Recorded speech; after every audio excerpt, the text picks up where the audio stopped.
الحمدللہ رب العالمین والصلاة والسلام علی خاتم النبیین اما بعد فاعوذ باللہ من الشیطان الرجیم بسم اللہ الرحمن الرحیم۔ السلام علیکم ورحمۃ اللہ وبرکاتہ۔ دوستو، شمائل نبوی علیہ الصلوۃ والسلام چینل میں آپ کو خوش آمدید۔ آپ علیہ الصلوۃ والسلام کا جھوٹا کھانے سے منہ کی باز ختم۔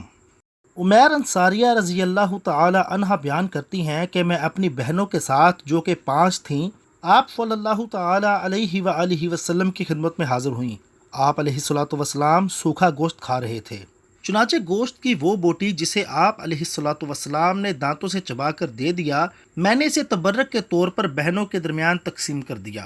ان میں سے ہر ایک نے وہ ٹکڑا چبایا، چنانچہ مرتے وقت تک ان کے دانتوں میں بانس اور کسی شے کے چبانے کی بو ہوتی ہے، وہ نہیں پائی گئی۔ حضور علیہ الصلوۃ والسلام کے جھوٹے سے بد زبانی جاتی رہی۔ ابو امامہ رضی اللہ تعالی عنہ کہتی ہیں کہ ایک بد زبان فحاش عورت آپ صلی اللہ تعالی علیہ وآلہ وسلم کی خدمت میں آئی۔ آپ علیہ الصلوۃ والسلام سوکھا گوشت کھا رہے تھے۔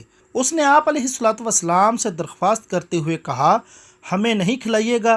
آپ علیہ الصلوۃ والسلام نے سامنے کا اٹھا کر دے دیا۔ اس نے کہا، نہیں، اپنے منہ کا دیجیے۔